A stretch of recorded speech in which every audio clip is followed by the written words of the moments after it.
చనిపోయిన రోజున ఏమంటాం అందరూ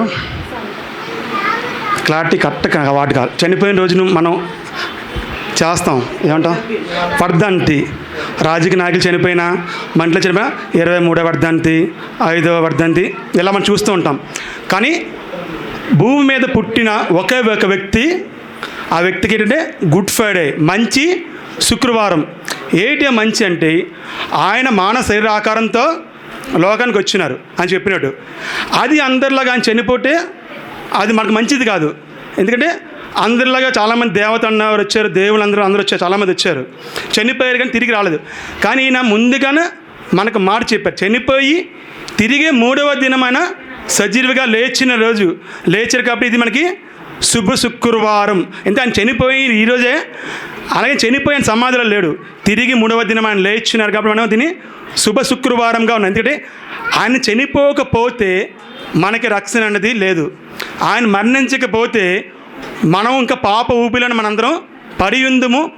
ఎందుకంటే మానవ జన్మ తెలియని ప్రతి ఒక్క నరుడు పాపాత్మని దేవుని వాక్యం సెలవిస్తుంది.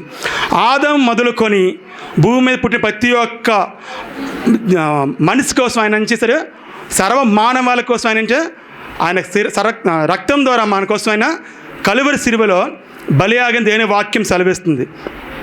యాక్చువల్ దేవుడు తండ్రి అయిన దేవుడు మానవులు చేసుకొని రేజు మనం చూస్తే ఆదికాండం 2వ అధ్యాయంలో ఆదామును దేవుడు చల్లటి పూట అంటే సాయంత్రం వేళ ఆయనతో కలిసి దేవుడు సహవాసం చేస్తున్నట్టు మనం చూస్తూ ఉంటాం.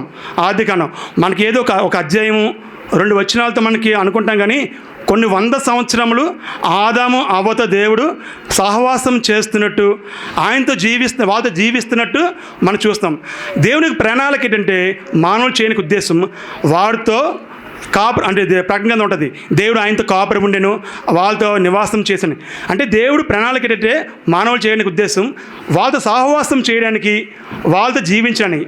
కానీ అక్కడ ఏమైంది, దేవుడి మాటకి వ్యతిరేకించి ఆయన మాటకి లోబడిపోవడం వల్ల లోకంలోకి ఏమొచ్చింది, పాపం అనేది వచ్చింది. కానీ దేవుడు అనేక దినాలకు క్షమించడం అని చేసినప్పుడు దేవుడు ఆదికాండం 6వ అధ్యాయం అంటాడు, అసలు ఈ నరులు ఎందుకు చేస్తానని దేవుడి హృదయంలో నొచ్చుకొని అంటారు దేవుడు 5వ అధ్యాయం ఆదికాండంలో. అసలు నరులు చెడుతనం భూమి మీద గొప్పదని, వారు కేవలం ఊహ తలంపంట చెడ్డదని దేవుడు నరులను చేసినందుకు హృదయంలో నొచ్చుకున్నానని దేవుడు వాక్యం సెలవిస్తుంటే, అసలు వీళ్ళు ఎందుకు చేశానా, వీళ్ళకి చేయకపోయినా బాగున్ను అని దేవుడు చాలా వేదన పడి నోవా దినంలో దేవుడు జలప్రళయం చేసి నోవా కుటుంబం ద్వారా దేవుడు మళ్ళీ ఒక 8 మంది దేవుడు రక్షించారు. వీళ్ళ ద్వారా నాకు జనముగా చేసుకుందాం, పాపం లేని వారుగా చేసుకుందాం అని దేవుడు అనుకున్నారు. కానీ మళ్ళీ రివర్స్ అంటే కుక్కతోక వంకర అంటాడు కదా, జనాలు ఏ విధంగా మళ్ళీ పాప ఊబిలో పడిపోవడం, పాపంలో జీవించడం ఈ విధంగా చేస్తున్నప్పుడు దేవుడు అనేక ప్రవక్తలు పంపించున్నారు, యాజకులు పంపించున్నారు, అనేక న్యాయాధిపతులు దేవుడు పంపించినారు.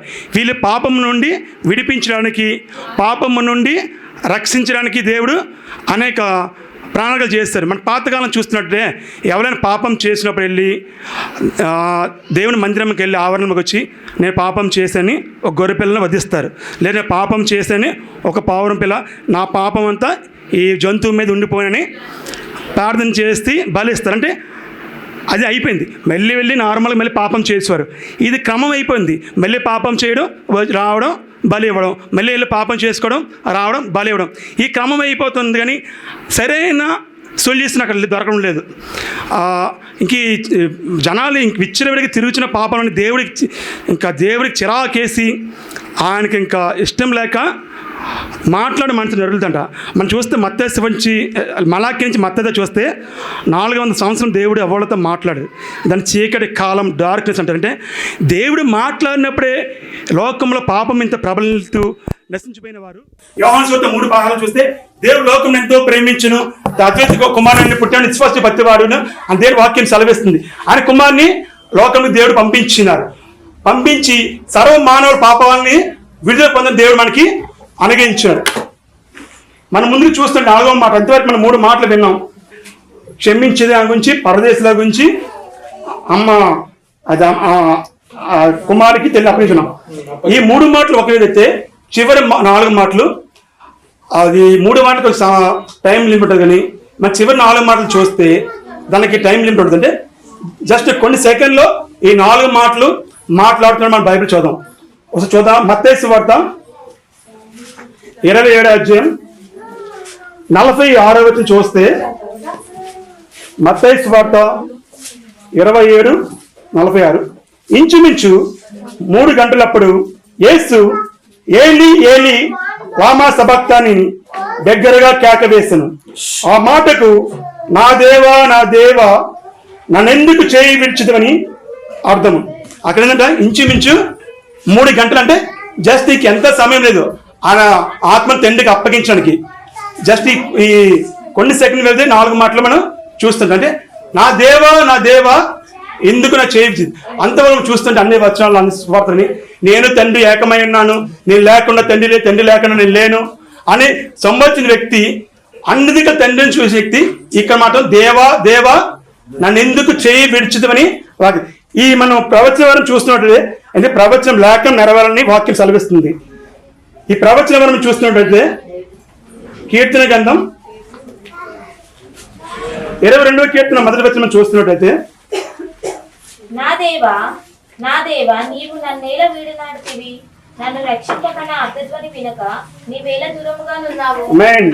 నా దేవా నీవేళన నన్ను విననాడుతివని వాక్యం చదవండి. ఈ వ్యక్తి ఎవరు? దావీదు కీర్తన. ఎప్పుడో కొన్ని 100 సంవత్సరాలు యేసు జన్మించుకుంటే ఆయన ప్రవచన వాక్యం. ఈ వాక్యం మనం చూస్తున్నట్ల నా దేవా ఏలన చేయించిన యేసు అక్కడ ఎంతో వేదన పడుతున్నాడు. ఈ 4వ మాట మనం చూసినట్లయితే 2 భాగాలుగా విభజించవచ్చు. 4వ మాటలో మొదటిగా తండ్రితో ఎడబాటును యేసు ఏం చేశారు? భరించలేకపోతున్నాడు మన వాక్యం సెలవిస్తుంటే, అక్కడ యేసు ప్రభు వారి 3.5 సంవత్సరంలో ఆయనతో అంటపడిన శిష్యులు కూడా ఆయన విడిచిపెట్టి ఉన్నారు. ఆయనకు నవమాసాల కోసం తెలియక ఆయన విడిచిపెట్టింది. అనేక ప్రజలు స్వస్థత పొంది ప్రజలు అనేక మంది బిడ్డలు ఏం చేశారు? ఆయన విడిచిపెట్టిపోయారు. లాస్ట్ సండే చేస్తారు ప్లాన్ సండే. యేసు వెళ్ళినప్పుడు గాడిద వెళ్ళినప్పుడు బట్టలు పరిచి దావీదు కుమారుడికి వస్తాను జయం ఆయన చెప్పిన వారు కూడా ఆయన విడిచిపెట్టారు. కానీ ఆయన దానికి బాధపడలేదు. శిష్యులు విడిచిపెట్టిపోయారు, నా అన్న వారు విడిచిపెట్టిపోయారు, నా అనుకున్నవారు విడిచిపెట్టారు, నా వాళ్ళు అద్భుతాలు చేయవారు విడిచిపెట్టబడి అని ఆయన బాధపడలేదు. కానీ దీన్ని విడిచిపెట్టినా నేను బ్రతకగలను దేవా, తండ్రి నీవు చేయి విడిచితే నేను భరించలేకపోవచ్చునా అని ఒక వాక్యం సెలవిస్తుంది. ఎందుకంటే తండ్రితో యేసు ప్రభుకున్న సత్సంబంధం అలాంటిదంట. జస్ట్ ఎంత టైం లేదు అక్కడ మనం చూస్తుంటే, ఇంచుమించు 3 గంటలు ఉందంటే జస్ట్ ఒక పావు గంట ఆయన చేతికి అప్పగిస్తారు, నెక్స్ట్ ఆయన పరదేస్తాడు మధ్య అంటారు. అంటే ఈ పావు గంట సేపు కూడా తండ్రితో ఎడబాటు భరించలేనట్టు మనం చూస్తున్నాం. ఈ రోజున మనం చూస్తున్నట్టే మన ఎడబాటు దేనికి తెలుసా? మనం దేనికి ఎక్కువ ఎడబాటు చేస్తుందా?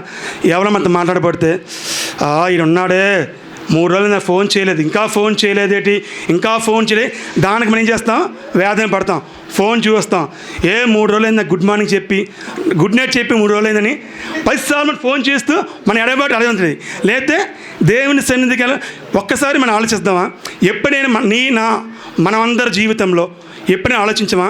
దేవా నీ సన్నిధికి దూరం అయిపోతున్నాను, దేవా నీ వాక్యానికి దూరం అయిపోతున్నాను, నీ మందిరానికి దూరం అయిపోతున్నాను అని ఎప్పుడైనా వేదన పడుతూ మనం పరీక్షించుకున్నామా? ప్రియ సోదరులారా, దేవుడు మనకు నేర్పిస్తున్న 4వ మాట అర్థం ఏంటి? ఎడబాటు. కుమారుడు తండ్రితో ఏ విధంగా ఎడబాటు భరించలేకపోతున్నాడు. మన జీవితంలో ఎప్పుడు మనం తండ్రితో సత్సంబంధం కలిగి ఉండాలి, అతకబడి ఉండాలి. దేవుని వాక్యం సెలవిస్తుంది. మన జీవితంలో ఎన్నిసార్లు మన దేవుని దూరం అయిపోయినాం మనం పరీక్షించుకోవాలి. ఎందుకంటే ఆయన మన కోసం తండ్రి కుడిపార్చున్న భాగ్యం విడిచిపెట్టి మానవ పాప శరీరాకారంతో వచ్చి మన పొందవలసిన పాప శిక్ష ఆయన చేశాడు. మనందరి కోసమైనా భరించిన దేవుని వాక్యం సెలవిస్తుంది.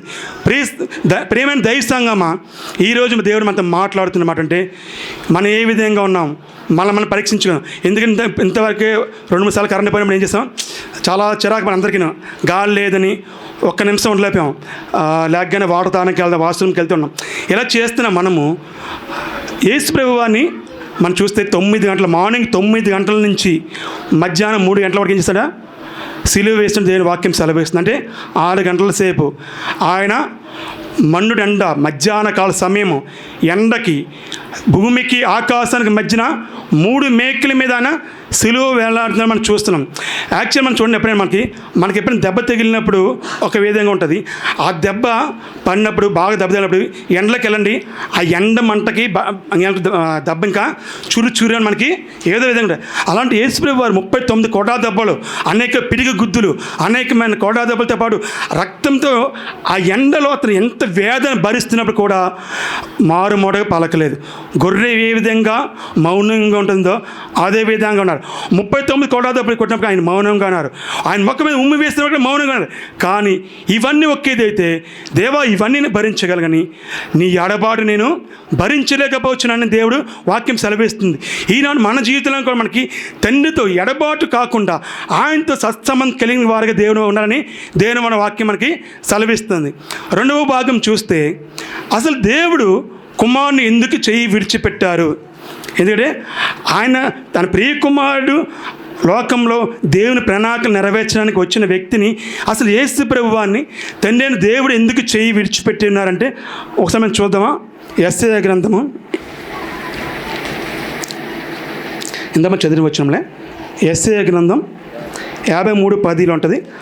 అతను అలాగొట్టుటకు యెహోవాకు ఇష్టమైన, అసలు యాక్చువల్లీ యేసుప్రభు నలవగట్టులకు దేవుడిని తండ్రి అయిన దేవుడికి ఎందుకు ఇష్టమైందంటే, తండ్రి అయిన దేవుడు పరిశుద్ధుడు.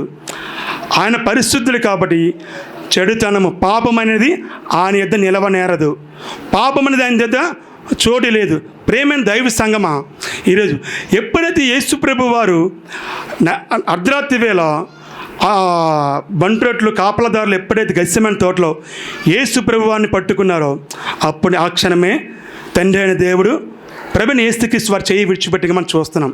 ఎందుకంటే ఎప్పుడైతే యేసు ప్రభువాన్ని పట్టుకున్నారో అప్పుడు అందరి దోషం పాపములన్నీ యేసు ప్రభు మీద మోపబడి ఉన్నాయి. తండ్రికి ఏం దేవుడికి అక్కడ తన కుమారుడు యేసుక్రీస్తు వాడు కనపడలేదు. అక్కడ ఆయనకు ఏం చేస్తే పాపం కనిపిస్తుంది. యేసుప్రభుని చూడగానే తండ్రి దేవునికి ఏం కనిపిస్తుందంట? సర్వ మానవాళ్ళ పాపం అంతా యేసుప్రభుని మోపబడినప్పుడు ఆయనకు ఏం చేస్తుందంట? అక్కడ యేసుప్రభు కనపడలేదు, ఆ పాపం దేవునికి కనిపిస్తుంది. అందువల్ల అక్కడ తండ్రి అయిన దేవుడు కుమారుడు యేసుక్రీస్తుని చేయి విడిచేట్టుగా మనం చూస్తాం. మన కోసము మనం పొందవలసిన పాప శిక్ష ఆయన మోపబడిన కాబట్టి తండ్రి మనల్ని ఎంత విధంగా ప్రేమిస్తున్నారో వాక్యం సెలవిస్తుంది. తన ప్రియ కుమారుని కూడా సహితము విడిచిపెట్టే సిద్ధంగా ఉన్న తండ్రి దేవుడు మన కోసం మనల్ని ప్రేమించి ఆయనతో రాజనివాసులుగా చేయడం కోసం ఏం చేస్తాడంట? తన ప్రియ కుమారుని కూడా విడిచిపెట్టడానికి ఆయన సహితం ఆయన విడిచిపెట్టడానికి సిద్ధం కలిగి ఉన్నారు. అదే మనం కొరింథీలో చూస్తున్నట్టయితే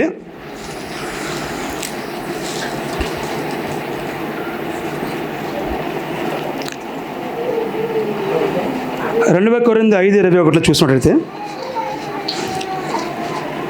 ఎందుకనగా మనం ఆయన యందు దేవుడు నీతి అగునట్లు పాపమెరుగని ఆయనను మన కోసము పాపముగా చేసింది. ఏంటంట?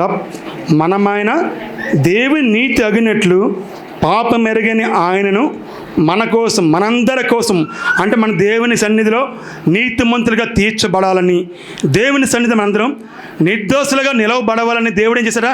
తన ప్రియ కుమారుని మన కోసము పాపంగా చేస్తున్నాడని దేవుని వాక్యం సెలవు. అదే రోమసువార్త 8:4 ఉంటుంది.